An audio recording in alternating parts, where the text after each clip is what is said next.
রক্তচাপ আমাদের স্বাস্থ্যের একটি প্রধান সূচক। এটি নিয়মিত পর্যবেক্ষণ করার মাধ্যমে হৃদরোগ, স্ট্রোক এবং অন্যান্য গুরুতর অবস্থার ঝুঁকি কমানো যায়।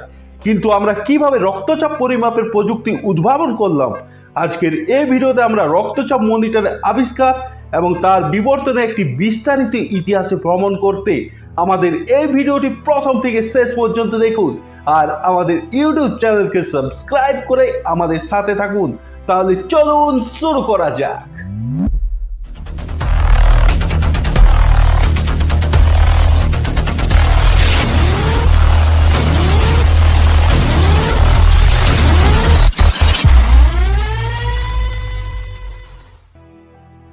মানুষ প্রাচীনকাল থেকে হৃদয়ের কার্যকলাপ এবং রক্ত চলাচল সম্পর্কে কৌতূহলী ছিল, কিন্তু রক্তচাপের ধারণা ছিল একেবারেই অস্পষ্ট।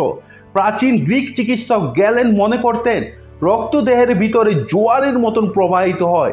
তার চিন্তা এবং অন্যান্য প্রাচীন তত্ত্বগুলির মধ্যে ছিল অজ্ঞতা এবং অন্ধবিশ্বাস, যা সেই সময়ে বৈজ্ঞানিক গবেষণার অভাবে উন্নত হতে পারেনি। 17শো শতাব্দীতে ইংরেজ চিকিৎসক উইলিয়াম হার্ভি একটি যুগান্তকারী আবিষ্কার করেন। তিনি দেখান যে রক্ত দেহের একটি নির্দিষ্ট চক্রে প্রবাহিত হয়। তার বই ডি মোটোকার্ডিস বা হৃদয়ের গতিবেগ সম্পর্কে এই বিষয়টি প্রথম বৈজ্ঞানিক ব্যাখ্যা প্রদান করে। যদিও এই আবিষ্কারটি গুরুত্বপূর্ণ ছিল, হার্ভির সময় রক্তচাপ মাপার কোনো পদ্ধতি ছিল না।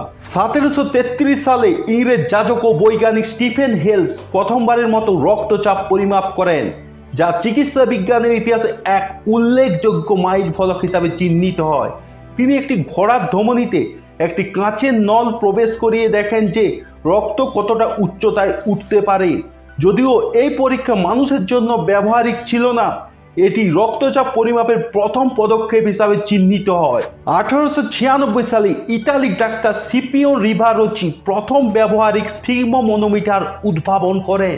তার আবিষ্কৃত যন্ত্রটি রবারের কাপ, একটি ফুলানো বাল্ব এবং একটি পারদ মনোমিটার নিয়ে গঠিত ছিল। এটি চিকিৎসকদের সিস্টোলিক রক্তচাপ পরিমাপের সুযোগ দেয়।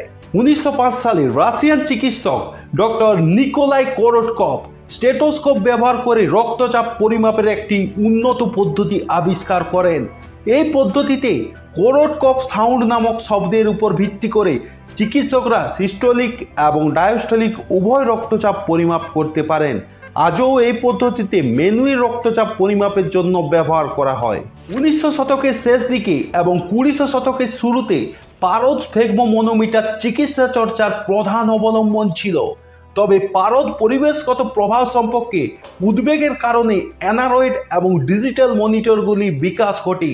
এই ডিজিটাল মনিটরগুলি সহজে ব্যবহারযোগ্য এবং ঘরে বসে রক্তচাপ পর্যবেক্ষণ করার জন্য আদর্শ। আজকের আধুনিক রক্তচাপ মনিটরগুলি শুধুমাত্র মাপার যন্ত্র নয়, বরং এগুলি স্বাস্থ্য ব্যবস্থাপনার একটি সমন্বিত অংশ। ওয়্যারলেস স্মার্টফোনের সাথে সংযোগ করা যায় এমন ডিভাইস এবং ডেটা বিশ্লেষণের সাথে একত্রিত হওয়া এই মনিটরগুলি ব্যবহারকারীদের নিয়মিত তাদের স্বাস্থ্য নিরীক্ষণ করতে সহায়তা করে। এছাড়াও রক্তচাপ পর্যবেক্ষণের প্রযুক্তি প্রতিনিয়ত উন্নত হচ্ছে। ভবিষ্যতে আরও উন্নত এবং ব্যবহারকারী বান্ধব প্রযুক্তির উদ্ভাব হওয়ার সম্ভাবনা রয়েছে। রক্তচাপের মনিটরের আবিষ্কার এবং এর বিকাশ আমাদের জন্য স্বাস্থ্য সচেতনতা এবং স্বাস্থ্য পরিচালনার একটি নতুন যুগের সূচনা করেছে। এটি কেবল একটি যন্ত্র নয়, বরং জীবন বাঁচানোর একটি সরঞ্জাম। এই আবিষ্কারের জন্য আজকের দিনেও অগণিত মানুষ তাদের স্বাস্থ্য পর্যবেক্ষণ করতে পারছে, হৃদরোগ এবং অন্যান্য স্বাস্থ্য সমস্যার থেকে নিজেকে ও নিজের পরিবারকে রক্ষা করতে পারছে। মানব জাতির স্বাস্থ্য সম্পর্কে সচেতনতা এবং উদ্ভাবনের এই চিন্তা আগামী দিনেও আমাদের উন্নতির পথে এগিয়ে নিয়ে যাবে। বন্ধুরা, আজ এই পর্যন্ত।